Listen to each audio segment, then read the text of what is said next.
Second chapter का question number first है। हम सॉल्व कर रहे हैं स्ट्रक्चर ऑफ एटम, जो कि एनसीईआरटी का चैप्टर है, 11th क्लास का चैप्टर नंबर 2।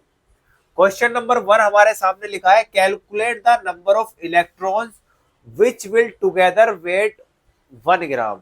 इसका मतलब ये है कितने इलेक्ट्रॉन मिलकर 1 ग्राम वेट करते हैं। सीधा सीधा सिंपल क्वेश्चन है, चलिए सॉल्व करते हैं। क्वेश्चन कह रहा है कि कितने इलेक्ट्रॉन मिलकर 1 ग्राम वेट करते हैं। तो हमें पता होना चाहिए, सबसे पहली चीज हमें पता होना चाहिए मास ऑफ इलेक्ट्रॉन। किसका? 1 इलेक्ट्रॉन का। तो मास ऑफ इलेक्ट्रॉन जो होता है 1 इलेक्ट्रॉन का, वो होता है 9.11 इंटू 10⁻⁻31 किलोग्राम में। ठीक है, ये चीज आपको पता है। अगर नहीं पता है तो आप याद कर लेना। दूसरी चीज, 1 ग्राम में हमारे पास कितने किलोग्राम होते हैं।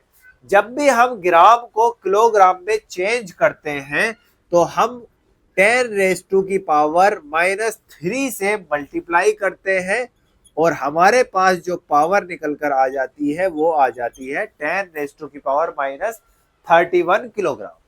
ठीक है, वेट कैलकुलेट करने के लिए हमें निकालने हैं नंबर ऑफ इलेक्ट्रॉन, जिसका फॉर्मूला है टोटल मास अपॉन में mass of 1 electron. Mass of 1 electron. Total mass कितना है जो हमने यहाँ पे वेट कैलकुलेट करा, क्योंकि इसने कहा है हमसे 1 ग्राम में, 1 ग्राम में कितना है 10⁻³ कितना 10⁻³ मास ऑफ 1 इलेक्ट्रॉन, 1 इलेक्ट्रॉन का मास कितना है 9.11 इंटू 10⁻⁻31। अगर मैं इसको 1 इंटू 10⁻³ और 9.11 इंटू 10⁻⁻31 लिख दूं, कोई प्रॉब्लम है? नहीं, सिर्फ हमें थोड़ा इजी हो जाएगा। चलिए अब अगर हम देखते हैं तो यहां से बचेगा 1.99, 1.911 और ये पावर ऊपर जाएगी तो ये प्लस की हो जाएगी।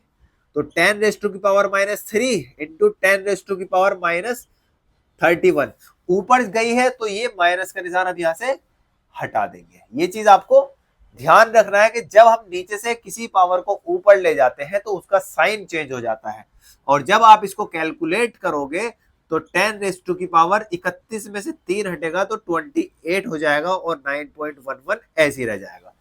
जब आप इसको 1/9.11 को कैलकुलेट करोगे तो ये आपका, मैं इधर लिख देता हूं, तो ये हमारा निकल कर आएगा 0.11 इंटू 10⁻28। और जब हम इसको शिफ्ट करते हैं तो 1.1 इंटू 10⁻27 इलेक्ट्रॉन रह जाएगा। यही हमारा क्या है, फाइनल आंसर है बिल्कुल सिंपल।